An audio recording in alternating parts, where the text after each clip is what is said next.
논에 벼 대신 콩이나 조사료를 심는 논타작물 재배 지원 사업이 재작년에 중단됐죠. 그런데 쌀 과잉 생산을 막으려면 부활시켜야 한다는 주장이 국회 국정감사에서 나왔습니다. 자유무역협정 체결로 타격을 입는 농촌을 돕자는 취지에서 만들어진 농어촌 상생 협력기금은 애초 목표액의 3분의 1 수준에 그치는 것으로 나타났습니다. 보도에 정명기 기자입니다. 지난달 전북을 찾은 민주당 이재명 대표.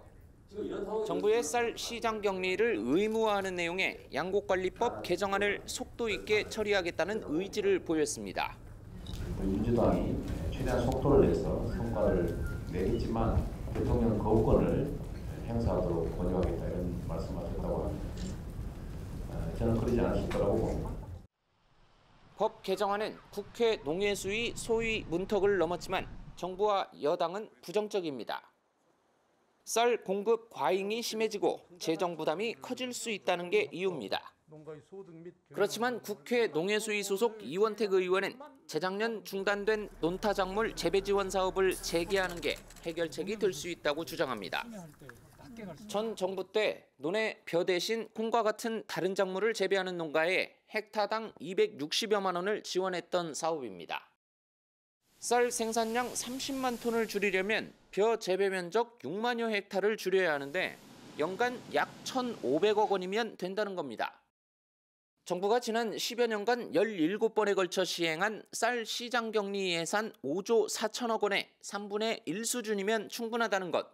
흉작이 있을 거고 그다음에 이제 풍년이 됐을 거 아닙니까? 이 일시적 과잉에 대한 대응이 하나 필요하고 국민의 쌀 소비량이 줄어들고 있잖아요. 근데 쌀 생산량은 유지되고 있고 쌀 재배 면적을 조정하는 구조적 과잉의 해결책은 논타작물 재배 육성이라는 거고 자유무역협정 체결로 수혜를 보는 기업과 기관이 기부를 통해 농어민 피해를 보전하자는 차원에서 만들어진 농어촌 상생협력기금.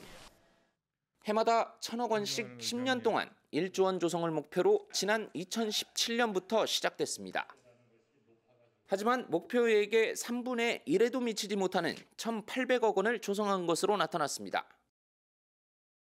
국회 농해수위 소속 윤준병 의원은 실질적으로 납부를 독려할 수 있는 정책 발굴을 정부에 촉구했습니다.